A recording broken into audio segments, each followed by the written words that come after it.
जनक किशोरी मोरी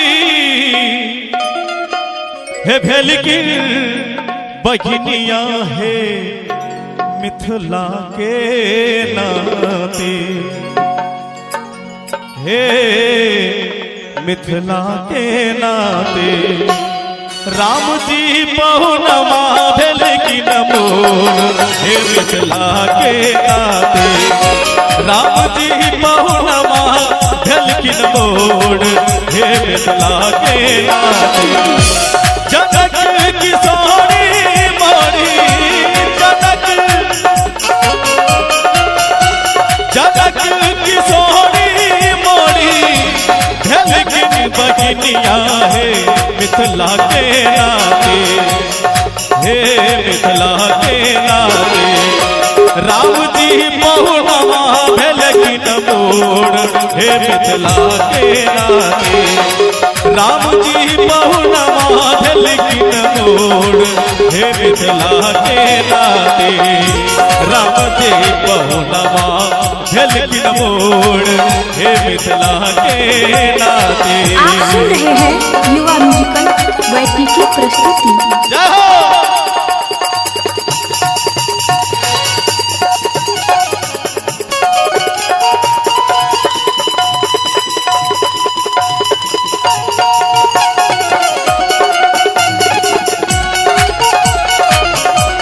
क्या बात है।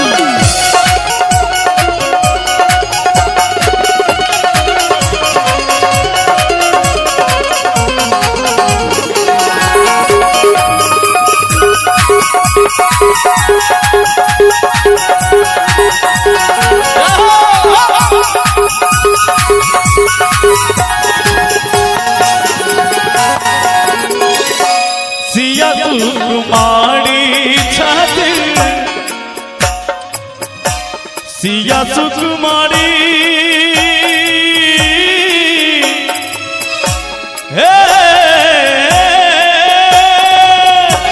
सिया सुकुमारी छाती प्राणहु से प्यारी है मिथिला के नाते, हे मिथिला के नाते,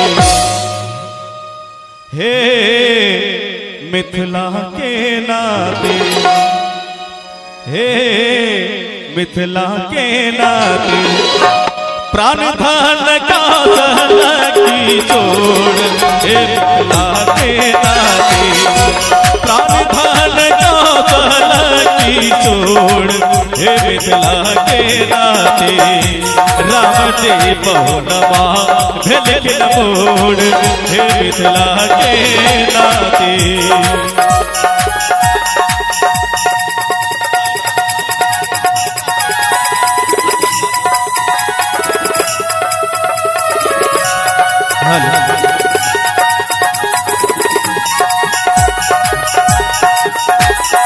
बाबा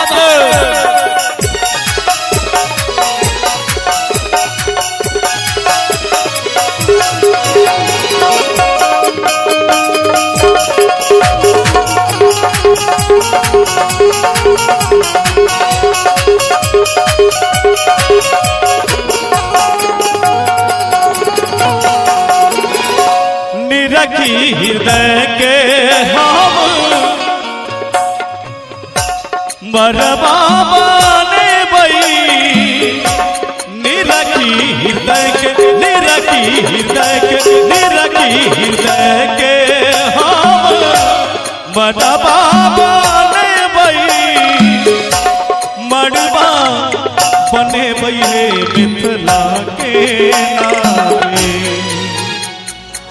मरबा बने बई है मिथिला के नाते, मरबा बने बई है मिथिला के नाते और दुल्हा दुल्हगी नाची जोड़, हे मिथिला के नाते दुल्हा दुल्हगी नाची जोड़, हे मिथिला के नाते राम जी पहुनमा भेलकी मोड़, हे मिथिला के नाते।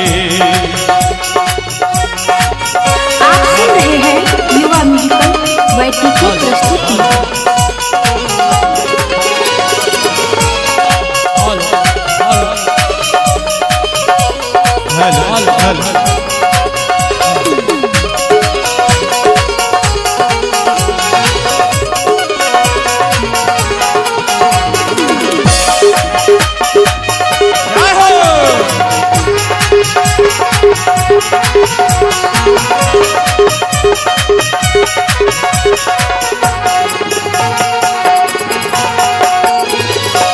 कबहू हृदय के हम कोहबर माने बई, कबहू हृदय के कबहू हृदय के कबहू हृदय के हम मनवा माने बई, कोहबर बने बई है मिथिला के नाती। और पाहुन श्री राम और सिया दिया ले कोहबर बने बई है मिथिला के नाते। हे और सुंदरसन सम्मान पुरस्कार तो चाचा जी की तरफ से सुंदरसन 101 टका तहे दिल से शुक्रिया। कोहबर बने बई है मिथिला के नाते और हंस रस में आया बाबी बोल हे मिथिला के नाते, हंस रस में आया बाबी बोल हे मिथिला के नाते। जनक की सोनी मोड़ी जनक जनक की सोनी मोड़ी है लेकिन बजनिया है मिथिला के नाते, हे मिथिला के नाते। नवा भेलखिन मोड़ हे मिथिला के नाते, राम जी बहुनवा भेलखिन मोड़ हे मिथिला के नाते, राम जी बहुनवा भेलखिन मोड़ हे मिथिला के नाते, राम जी बहुनवा भेलखिन मोड़ हे मिथिला के नाते।